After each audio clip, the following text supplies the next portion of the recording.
Latte. It's your girl Shy Gemini, and I am back with another video. This is Queen Sugar, Season 3, Episode 6. Okay, so let's get to it, shall we? So again, I'm gonna go on a character by character.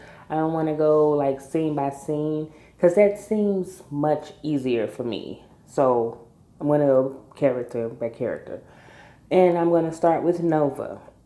So we open up the episode with Nova in her bed, and she's sitting there looking like she's thinking. And while she's laying in bed, she gets a text.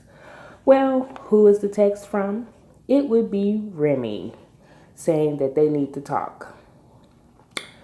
The boy sprung already, I could tell. But anyway, of course, she ignores it because I think she's at a crossroad of really knowing what to do in the situation. She doesn't know if she should go forward with Remy or leave it alone because he was interested in her sister. And she even looked at the picture of them that's on her nightstand. So, tough decision. Y'all know how I feel. I'm not here for it. So, I'm going to need Ava to rewrite history and change that because I'm not here for it. And Vi calls her like, I need you to come here and help me with these pies. And Nova tried, again, any and everything she could to get out of it. And Vi was like, get down here. She has definitely that authority where like Charlie and Nova and them, they respect her, they listen to her, and they do what Vi tells them to do. So she got her butt on down there.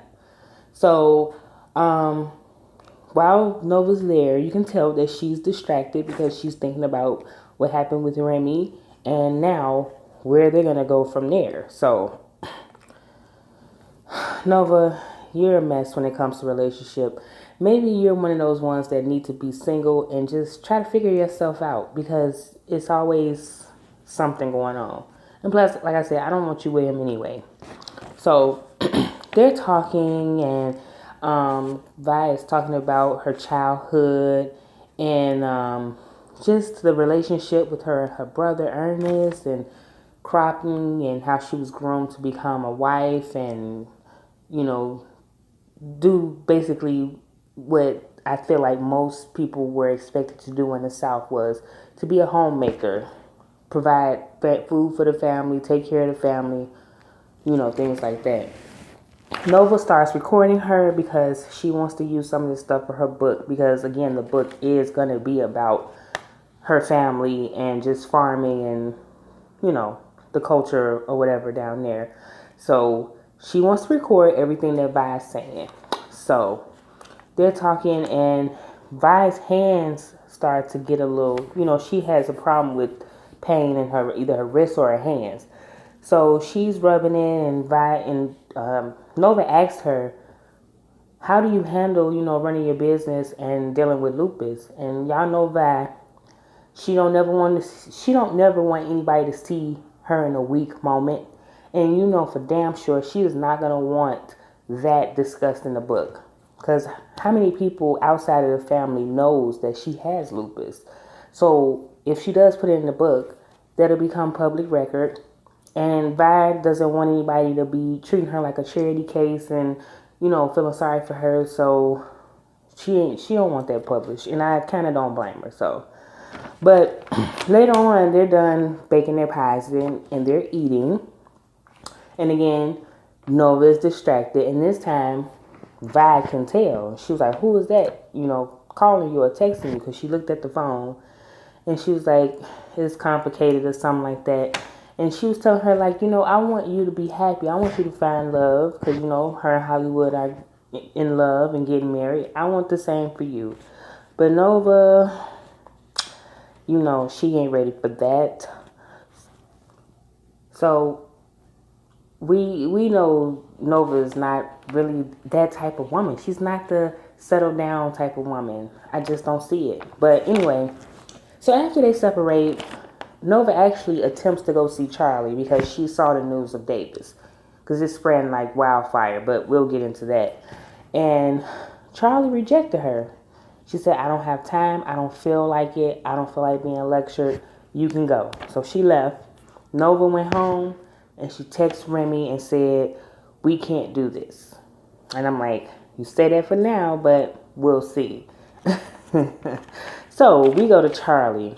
Charlie is at home on her computer looking at the news breaking that Davis has a 13-year-old daughter. So it's like, oh shit, all hell's about to break loose. You know, they already had to get over the divorce cheating scandal. Now here's something else. So she's sitting there reading all this stuff, and while she's sitting there, Jacob calls. She ignores him. Her mom's blowing her phone up. She ignores her. So Micah comes in there and he's, making small talk or whatever. And she was like, we need to discuss about your father. And he talked over that. Like, he didn't want to talk about it. So he walked away and was talking about milk or something. So she got the message, you don't want to talk about it, whatever. So he leaves and he goes to school. And when he gets to school, the whole school knows about the situation. And I'm like, dang, like, that's messed up. So everybody's making remarks about it. And his girlfriend comes up. I forget her name. Is it Keisha or Keita or something?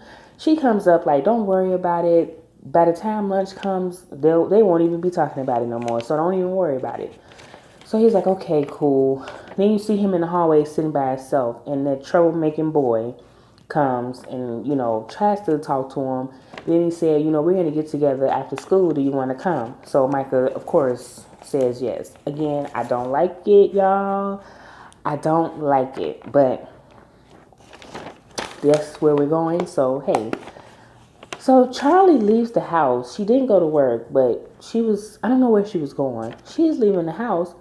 And when she drives by, she sees some men on a piece of land that she knows who it belonged to, a friend or a farmer or somebody. She knows them.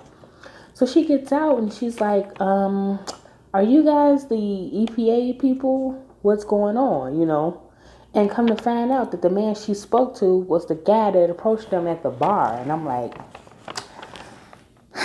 so she says, are you the EPA? And he said, no, I'm a surveyor. And she's like, a surveyor? What are you surveying? And he was all shook and he didn't want to say nothing. So she's like, what's your name? And he didn't want to tell her. She asked for a card. He didn't want to get a card to her. It was almost like she's gritting her teeth, like, give me a card.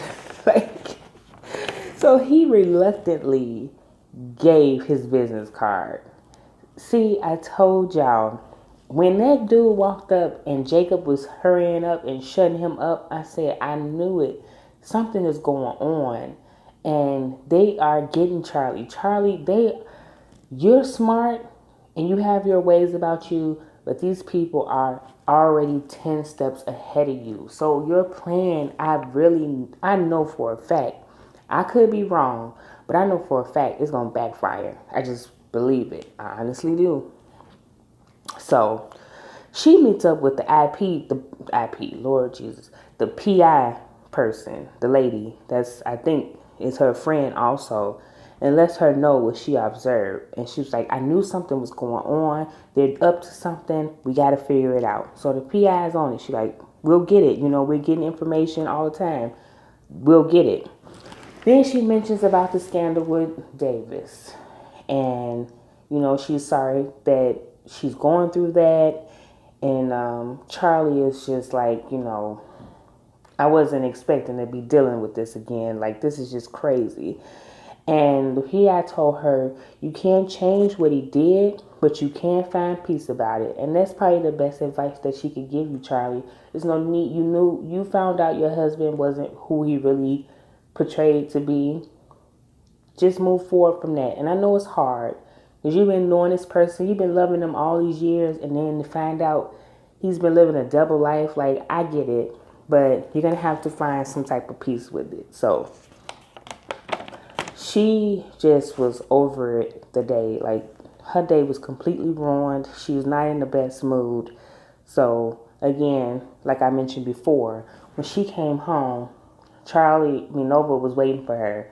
outside, you know, very apologetic, wanting to speak to her and seeing how she's doing. And Charlie was just not here for it. She just wants to be left alone. So she went in the house. But we go to Ralph. Ralph, this was a rough episode for you. Like, it was good, but then it was bad for you. So Ralph, Darla actually takes Blue to school, and she's talking to the teacher. The teacher stops her in the hallway and says, "Hey, Blue's been acting up again. He pushed one of his classmates. I told Mr. Bordelon, but I don't know if you guys talk, but I'm telling you, like, he's acting up." If you already addressed him, well, I guess she's the parent, so I guess she could tell her. But Darla is upset, so she goes to the farm. And this is going to be a problem. They're going to start clashing now as parents, because now that she's back, she wants to be this full-time parent and be hands-on. Ralph is not really ready to willing to let go of the reins and let her co-parent with him. Because for one, he doesn't trust her. Because I think she's done this before where she was all good and, you know, involved, and then she got back on drugs, and then she would disappear. So I understand that. And Darla, you're going to have to understand that it's tough for Ralph to really fully trust you, because you didn't put him through a lot. So she goes to the farm like, "Why didn't you tell me that he was having problems in school?" And he was like, "I handle it." Again, Ralph, Kofi, work on your accent. I can't understand you half the time. Anyway, she's like, I worked on it. I mean, he said, I talked to him about it. It's fine or whatever.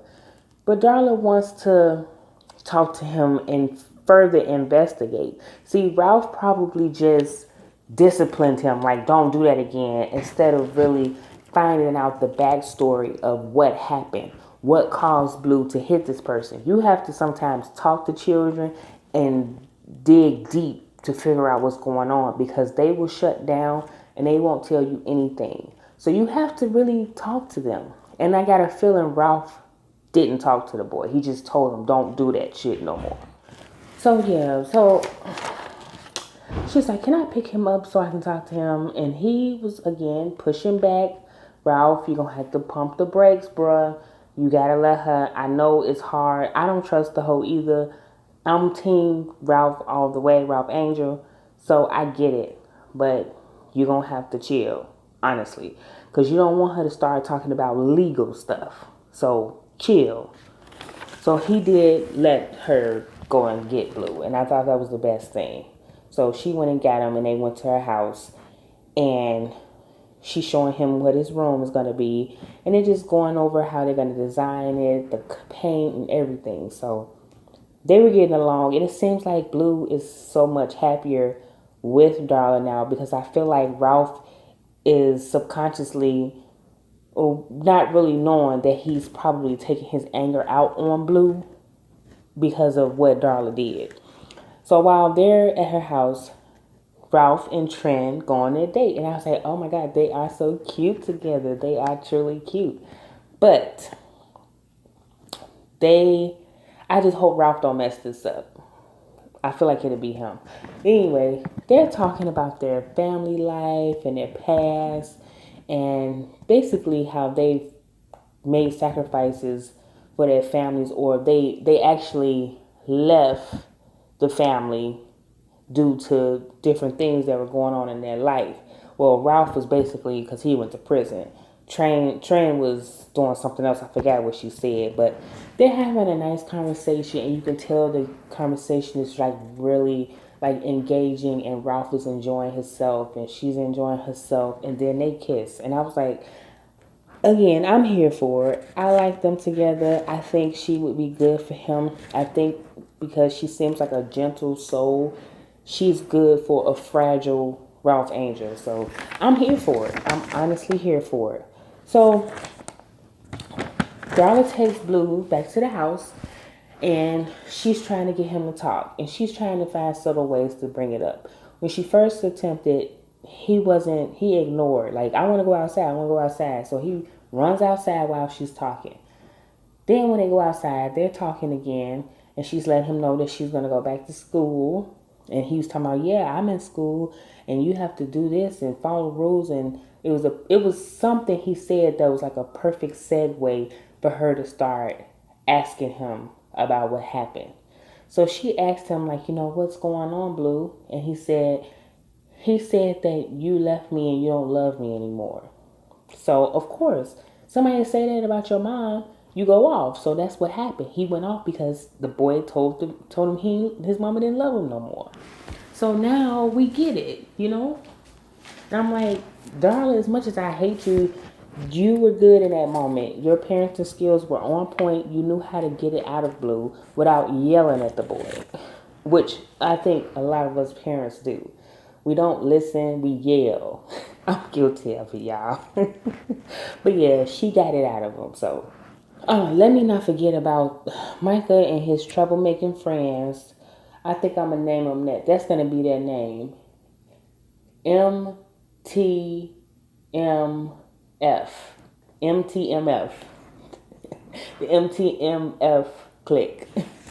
Micah and his troublemaker friends. They went to this little vacant area. They were playing their music, dancing. Again, Micah's taking pictures and being the photographer. And these white supremacy, hillbilly, pickup truck driving, trailer park living, one tooth having, cousin dating bastards pull up, telling them that's their spot, they need to leave, using their privilege, and they're like, we ain't gotta go nowhere. And they was talking smack, and then he was like, yeah, you black bitch, to the girl. And I'm like, whoa. Like, so they get in confrontation, and then all of a sudden, Micah buck up. He buck up like, wait, who you talking to? Micah, come on, man. You soft as tissue. But it was cool to see him in that moment. Like, he was like, who you talking to? And then he went over there and ripped his flag off.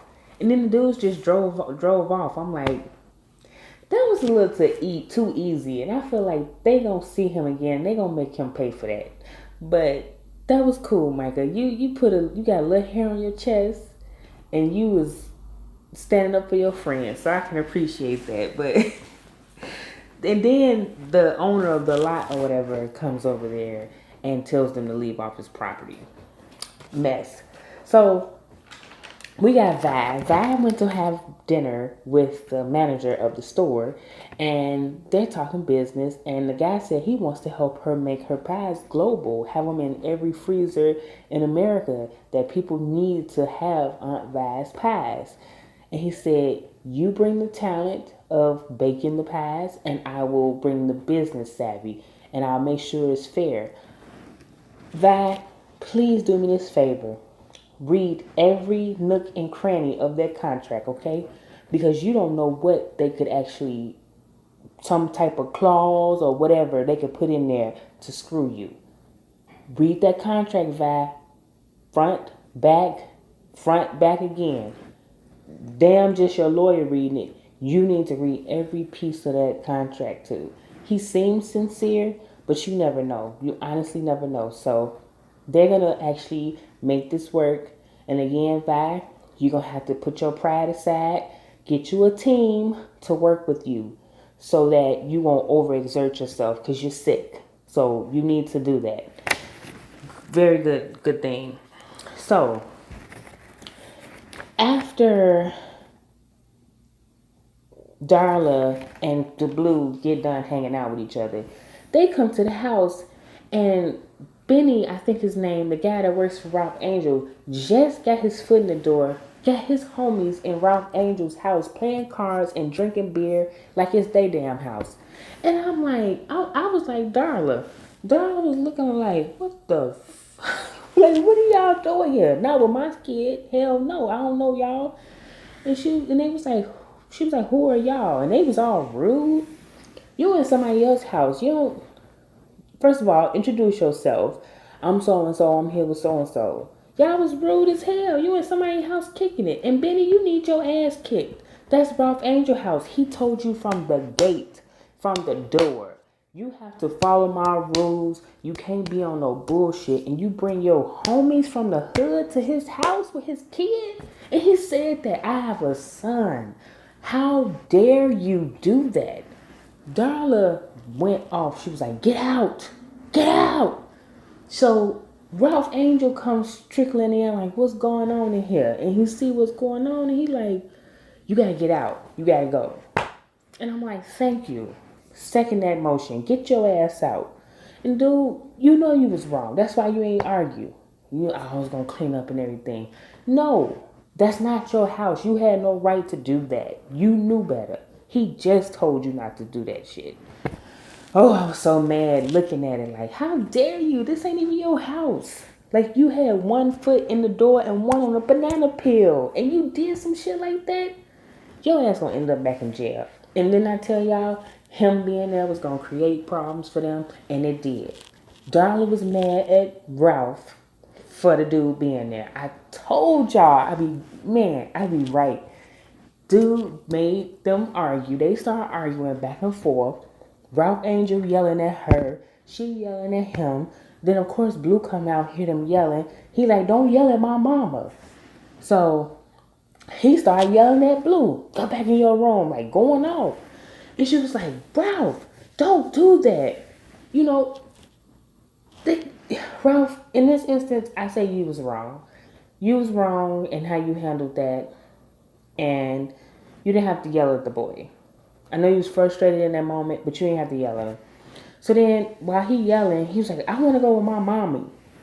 And I knew that cut him. Because here again, you're not even my biological son. And I'm here and I'm trying to take care of you. And you turning on me? Like, that's got to be the worst feeling in the world. So, she's like, he's staying at my house tonight. He was like, oh, see what you doing. No, Ralph. She's trying to look for I think in this moment, she's trying to look out for Blue. You're heated. Who knows what you're going to say or you're going to be yelling at him. You need to cool down. Let him go to the house with his mother. So, she take him, they leave. So, yeah, she takes him, they leave. She tells him while he's getting his stuff, I want stake in my son's life too. I want to co-parent with you. So, from this day on, you're not going to treat me like I'm just an auntie or somebody. I'm his mother, and I'm going to act accordingly. That's how I took it. So, Ralph, you better be careful and tread lightly, because I feel like if you keep the route that you're going, she's going to start talking legally. So, just work with her. I know it's hard. Work with the hoe. But anyway, so that's the end of them. He was sitting there all looking sad and alone, thinking about what's going on. So it ends with Charlie. Basically, she's sitting in her backyard with the bonfire, burning all of David's shit. Well, all of the stuff that's related to him as far as news, like articles, magazines, with their family, with him on the cover. She burned all that shit. And Micah came out there and joined her. And that's how it ended. Oh, also, Micah ignored his call from his girlfriend. I think that's going to be no more because he's going to start being with those friends more. And she ain't having it. I don't think she feel that group. So, Micah, she's actually a good girl. But you're about to mess it up for these militant vigilantes. So, but anyway, y'all, that was an episode. Again, always great. I don't have no issues except for Remy and Nova. I'm going to say that one more time. I don't want them together. So, that's it, y'all. Please like this video. Share, subscribe, join the party. Again, thank you to all of my new subscribers, my subscribers that started from the beginning. Thank you so much. I'm so appreciative of you all. It's only going to go up from here.